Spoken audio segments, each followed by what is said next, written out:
జనరల్గా నలుగురు మాట్లాడితేనే ఏం మాటలు రావు, 40 మంది మాట్లాడిన తర్వాత ఏం మాట్లాడాలో అర్థం కావట్లేదు. అంటే బికాస్ మనం ఏదో ఆలోచనలో వస్తాం, ఈ సినిమా గురించి గొప్పగా మాట్లాడేద్దాం, ఏదో చేద్దాం, ఏదో పీకేద్దాం అనుకుని వస్తాం. బట్ అందరూ మన మాటలనే పీకేసుకుంటారు. బ్రో, ఫస్ట్ ఆఫ్ ఆల్ నా ధైర్యం, నా బలం, నా భయం త్రివిక్రమ్ గారికి.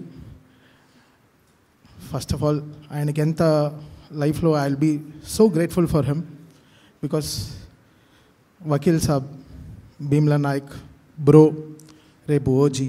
So he made it happen for me to do for Pawan Kalyan గారు. So thank you so much sir. And he made my life also. సో ఇది చాలా నాకు చాలా బిఫోర్ అరవింద సమేత, ఆఫ్టర్ అరవింద సమేత నా లైఫ్ ఏంటో హీ షోడ్ మీ. అండ్ మీరు కూడా చూస్తున్నారు. సో నా మ్యూజిక్లో కానీ సరే, మై క్యారియర్ వైజ్ సరే, so is been a great person in my heart, and always I respect him and I love him. Thank you sir for this greatest opportunity. Samuthirakani గారు ఇప్పుడు కాదు, 22 years బ్యాక్ ఆయన TV serial కూడా నేను programme చేశాను. 22 years back. So ఇప్పటి నుంచి ఆయనకు తెలియదు, ఎప్పుడో 22 years బ్యాక్ నుంచి ఆయనకు నాకు తెలుసు.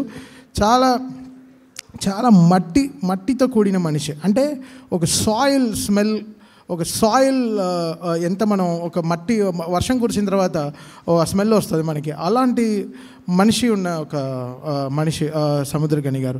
ఈజ్ వెరీ వెరీ వెరీ చాలా లైఫ్ గురించే మాట్లాడతారు. వెరీ సింపుల్గా లైఫ్ గురించి డీల్ చేస్తారు. చాలా మనుషులతో అసలు ఆయనకి ఇంత మందితో ఆయన డీల్ చేస్తున్నారు. But how human can take everything and such ఇలాంటి లవ్లీ పర్సన్తో ఈ సినిమా చేయడం చాలా చాలా చాలా హ్యాపీగా ఉంది లైఫ్. అండ్ ఇలాంటి మనిషి ఫస్ట్ నాకు పరిచయం అవ్వడంలో ఇంకా ఐ ఫీల్ సో గ్రేట్.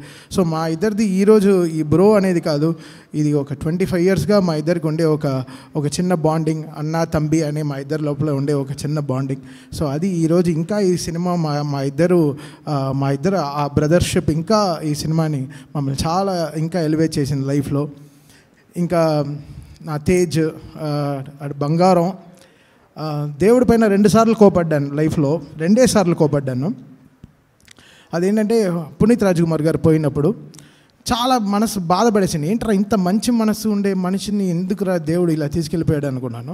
దాని తర్వాత వీడికి యాక్సిడెంట్ అయినప్పుడు మనసు విరిగిపోయింది. ఎలా అంటే మనం ఒక వీళ్ళకి కొంతమందిని మనం చాలా జాగ్రత్తగా వాళ్ళ కోసం మన ప్రేయర్స్లో కూడా ఉంటారు. మనం ఏ గుడికి వెళ్ళినా మన కోసం ప్రే చేసుకుంటాం వాళ్ళ కోసం. అలా తేజ్ నా ప్రేయర్స్లో ఎప్పుడు ఉంటాడు, అలాంటి మనిషి. సో వాడికి అలా అయిపోయేటప్పటికి నేను కుమిలిపోయాను లిటరల్గా. నేను వెళ్ళి చాలామంది వెళ్ళి హాస్పిటల్లో చూశారు. బట్ ఐ డోంట్ వాంట్, నేను ఏడ్ చేస్తానేమో భయం. బికాస్ నేను దాచుకునేది ఒకటే ఇప్పుడు నా కంటిన్యూ మాత్రం చాలా జాగ్రత్త దాచుకుంటాను. బికాస్ ఆ ఎమోషన్ కూడా నేను కీబోర్డ్లోనే పెడతాను.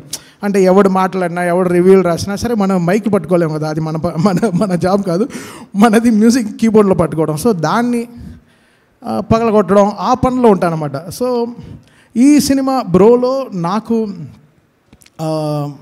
సరే వకీల్ సాబ్లో నాకు మగువా పాట కుదిరింది పవన్ కళ్యాణ్ గారికి. బికాస్ ఆయన సైజ్ చాలా చాలా పెద్దది.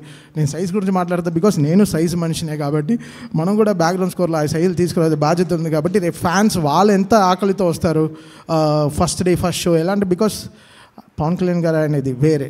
అంటే నేను ఆయన చాలా డిఫరెంట్గా చూడడం స్టార్ట్ చేశాను. బట్ ఆయన పొలిటికల్ సైడ్ కూడా. సో ఆయన so much of responsibility. Pawan Kalyan గారు సినిమా చేయడం అంటే చాలా పెద్ద బాధ్యత. అది స్టార్గా దాటి నాకు చాలా బాధ్యత, అది హెడ్లో చాలా బాధ్యత ఉంటుంది.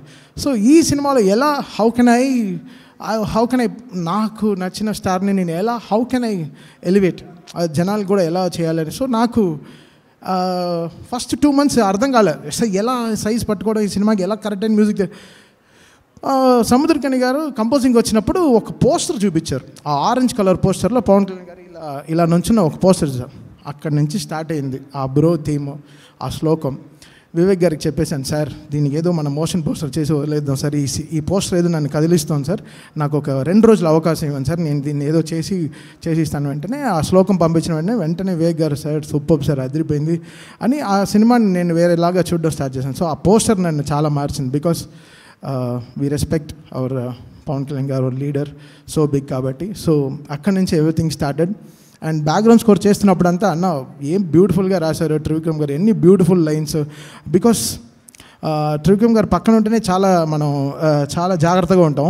ఆయన మాటలు వచ్చేటప్పటికి ఇంకా బాధ్యత పెరిగిపోతుంది. సో ఆయన మాటల్ని కూడా ఈయన జాగ్రత్తగా ఒక వెహికల్ లాగా ఉండి జనాల దగ్గర చేర్చడం చాలా రెస్పాన్సిబిలిటీ తీసుకున్నారు. సో థ్యాంక్స్ టు సముద్రకని గారు for giving me a fantastic moving film. Last 2 songs నాకు 21-22 డేస్లో నాకు అసలు ఎలా చేయాలి కూడా ఐడియా లేదు. సినిమా ఏ మూడ్లో తీసుకెళ్తోంది, ఇక్కడ ఎలాంటి పాట రావచ్చు, బికాస్ ఒకే రీల్లో 2 పాటలు వస్తుంది. 7th రీల్లోనే 2 పాటలు వస్తుంది. ఒకసారి పుట్టిను, దాంట్లో జీవమే సాంగ్. సో ఈ రెండుని ఎలా నేను బ్యాలెన్స్ చేసి తీసుకెళ్ళాలి, ఎలా వెంటనే ఒక పాటలో దింపాలి, బికాస్ సినిమా అక్కడ చాలా పొయిటిక్గా ఉంది. ఎందుకంటే మనం అబద్ధంగా నవ్వచ్చేమో కానీ అబద్ధంగా మనం ఏడవలేము. కంటిన్యూర్ మాత్రం అబద్ధంగా రాదు, అది జరగదు. చాలా ఎమోషన్ అవుతూనే మనకి కంటిన్యూర్ వస్తుంది. సో సినిమా నార్మల్గా చూస్తూ ఉంటేనే కంట్లో నీరు వచ్చేస్తుంది. బికాస్ నేను తేజ్ని అలా చూస్తాను కాబట్టి వాడు నాకు బ్రదర్ లేడు, వాడే నా బ్రదర్. వాళ్ళ అమ్మ ఎంత వాడి గురించి ఆలోచిస్తుందో అంతే నేను ఆలోచిస్తాను వాడి గురించి. సో అతనికి ఇలా అయిపోతుంది లైఫ్లో. అతను నిజంగా ఆ బెడ్లో పడుకున్నప్పుడు ఏదో చేయాలి, మనం ఏదో ప్రయత్నించాలి, ఏదో చేయాలి. మనం వెళ్ళి రోజు వీడిని హక్ చేసుకుని ముద్దు పెట్టుకోలేము కదా. సో సినిమాగా మన ప్రేమ ఏంటని వీటి కోసం చూపిద్దామని చెప్పి ఆ 2 రీళ్ళు ఆపేశాను. సరే ఆ 3 కోసం తిరుగుతూ ఉన్నాను అనమాట. సో కరెక్ట్గా నాకు ఈ సినిమాకి డే అండ్ నైట్ నాతో పాటు దాదాపు ఒక 200 మంది మ్యూజిషియన్స్ వర్క్ చేశారు. చెన్నై నుంచి కూడా వచ్చి, కోవిడ్ తర్వాత అంతమంది మ్యూజిషియన్స్ చెన్నై నుంచి వచ్చి, బికాస్ సినిమానే అంత ఆకలిగా ఉండింది.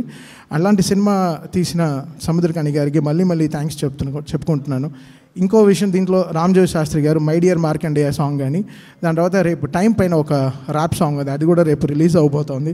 అది కూడా చాలా బాగా రాశారు. దాని తర్వాత ఈ సినిమాకి టైం పైన శ్లోకాలు కావాల్సి, శ్లోకం అంటే ఎలా సాంస్క్రిట్ కానీ సరే ఒక బ్రోలోంచి ఎలా శ్లోకాలు వాడాలని నాకు ఇన్పుట్స్ ఇచ్చిన మన కళ్యాణ్ చక్రవర్తి గారికి చాలా థ్యాంక్స్. బికాస్ అది చాలా ఇంపార్టెంట్ ఈ సినిమాకి. ఆ థీమే ఇంపార్టెంట్. అంటే నేను ఈ సినిమాని కమర్షియల్గా చూడలేకపోయాను, అందుకే మేబీ ఈ పాటల్లో నేను ఫెయిల్ అయి ఉండొచ్చు ఏమో. బట్ ఈ సినిమాని నేను ఒక టైం గాడ్గా చూశాను. పవన్ కళ్యాణ్ గారిని ఒక దేవుడిలాగా చూశాను. అంటే ఆయన టైం గాడ్ లాగా ఎలా ఆయన్ని మనం ప్రొజెక్ట్ చేయాలి, అది ఎంత పెద్ద రెస్పాన్సిబిలిటీ అని.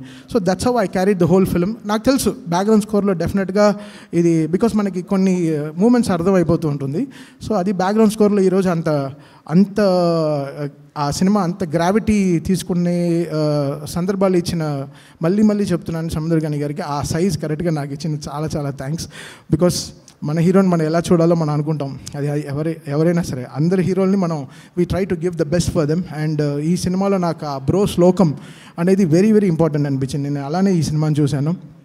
దాని తర్వాత కాశల శ్యామ్ గారు, ఆయనకి ఎంత థ్యాంక్స్ చెప్పుకున్నా నేను సరిపోదు అనుకుంటా. బికాస్ మా స్టూడియోలోనే నేను ఎప్పుడు అడిగినా, సార్ మీరు రండి, ఒక సాంగ్ ఒక ట్యూన్ ఉంది, ఈ సాంగ్ మనం కరెక్ట్గా తీసుకెళ్ళాలి అని చెప్పిన, నేను 2-3 పాటలు ఆయన చెప్పినట్టు 2-3 పాటలు చేశాను, నాకే నచ్చలేదు.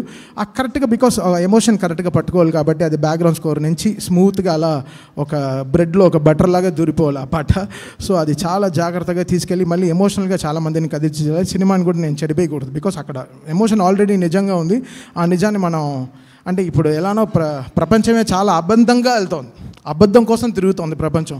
సో ఇలా నిజాల కోసం ప్రయత్నించే మనుషులు చాలా తక్కువ మంది. ఆ నిజాలన్నీ కలిసి ఓ సినిమాలు చేస్తున్నప్పుడు చాలా మనసు హ్యాపీగా ఉందన్నమాట. సో ఆ నిజమైన ఎమోషన్ని ఎలా పట్టుకోవడానికి నాకు చాలా నా మనసుకి దగ్గరైన శ్యామ్ గారు నా పక్కన కూర్చుని, అసలు ఆయన చేసే కమర్షియల్, ఆయన ఎన్నో చమ్కీలు అంగీలేసి ఎన్నో కమర్షియల్ పాటలు చేస్తున్న రాములో ఆయన సైజు వేరే పాటలు అనుకునే మనిషి నుంచి, ఆయన భూమి నుంచే పుట్టాడు, ఆయనలో కూడా ఓ మట్టి పట్టుకున్న మనిషి.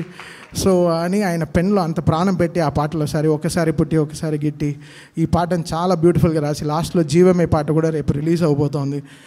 సో ఆ పాట Kalabhairava Raviji, all my singers, Markandeya పాడిన రేవంత్కి కానీ, దాని తర్వాత బ్రో శ్లోకం పాడిన 45 మంది సింగర్స్కి కానీ, నాతో ఈ నా ప్రయాణంలో ఒక చాలా న్యాయమైన మనిషి శ్రీకృష్ణ, అతనికి కూడా పక్కనే కూర్చొని అతను కష్టపడుతూ నాతో పాటు నా టీం అంతా, హోల్ టీమ్తో మీరు ఆడియో రిలీజ్లో చూసారు, వాళ్ళందరూ అంత సినిమా కష్టపడ్డారు కాబట్టి I'm just one small part. So I have to thank my whole team who have work for this.